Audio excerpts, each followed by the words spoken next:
Ya baik, kali ini saya akan menjelaskan tentang rumus dasar limit fungsi trigonometri.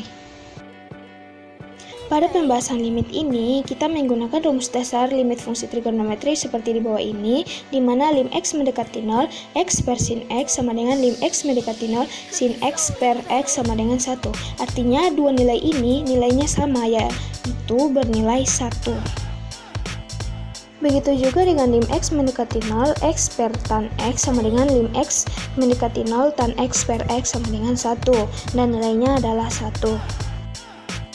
Nah, bagaimana kita mendapatkan 1? Pada bagian berikutnya saya akan membuktikannya.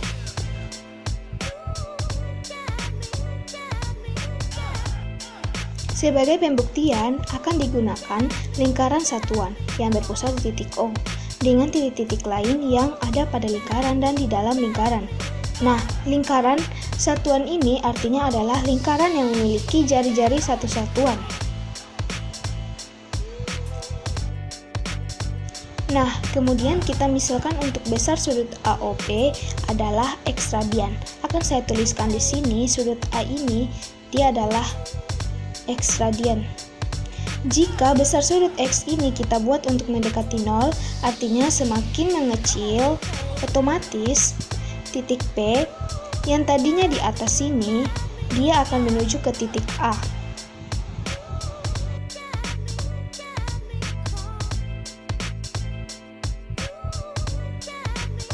Nah, titik P di sini koordinatnya adalah cos X sin X.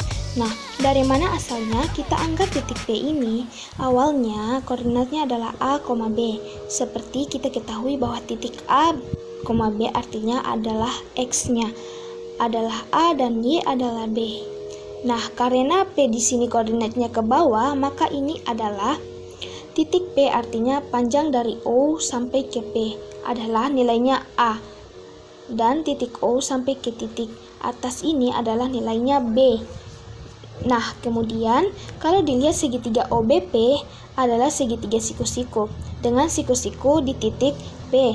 Nah, kita punya panjang OP berupa jari-jari lingkaran sehingga kita bisa tuliskan bahwa jari-jari lingkarannya adalah 1.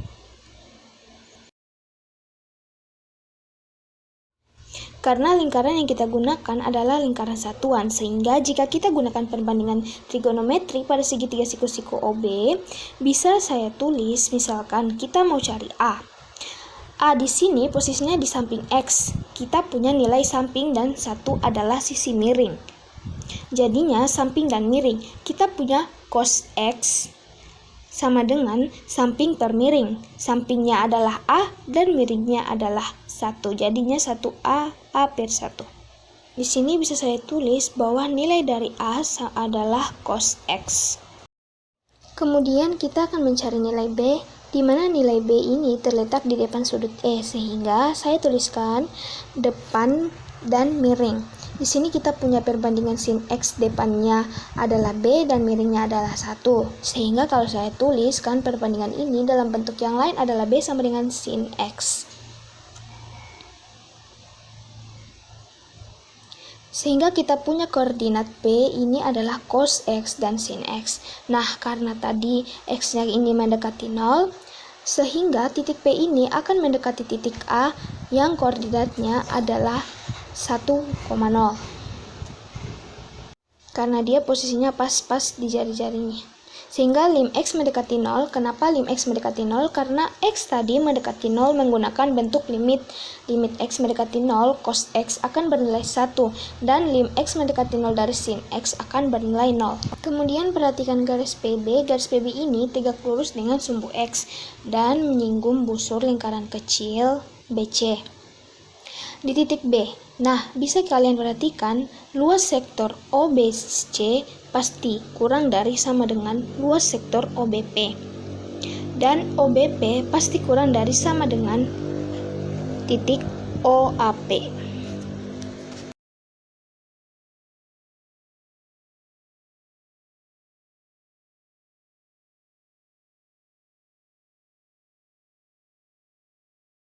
Nah, kita akan mencari luas dari masing-masing bagian tadi.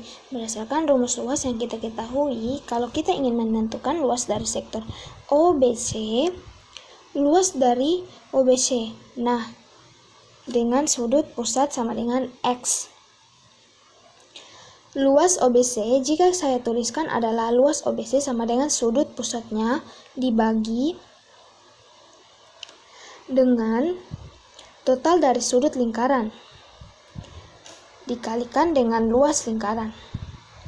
Nah, pi-nya saya coret sehingga bentuknya menjadi X per 2R-nya dikalikan. Perhatikan bahwa OBC di sini artinya lingkarannya dimulai jari-jari OB. OB di sini sudah kita cari nilainya adalah cos pi. Nah, bisa saya tulis R berarti cos kuadrat X. Bentuk ini kemudian menjadi setengah X kali cos kuadrat X. Kita temukan rumus untuk luas sektor OBC seperti yang ada di bawah.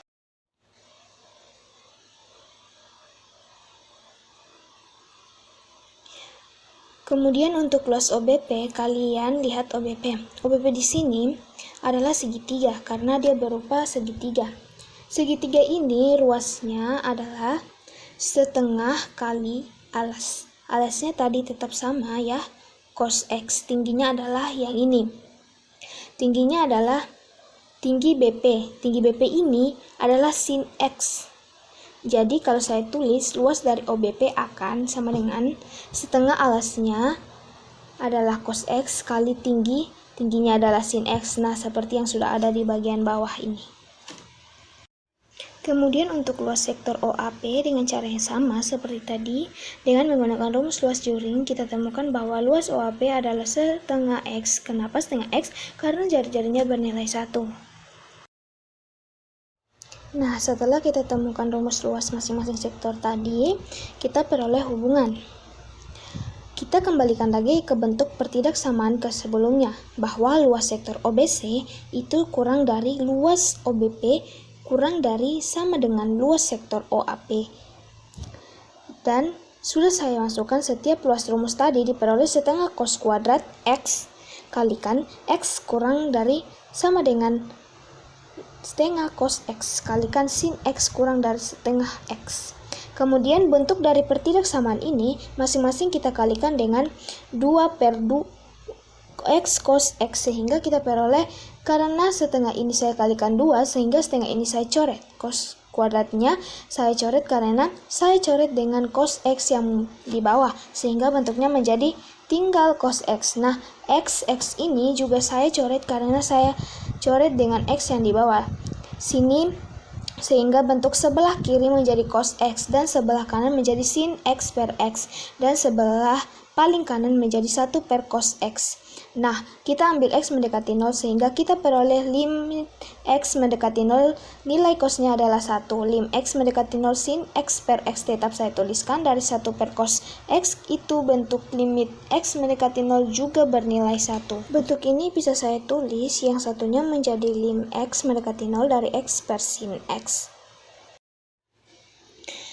Dari bentuk pertidaksamaan ini, lebih gampangnya adalah saya tulis limit X mendekati 0 dari X per sin X, atau sama dengan limit X mendekati 0 dari sin X per X sama dengan 1. Demikian pembuktian dari rumus dasar trigonometri. Terima kasih.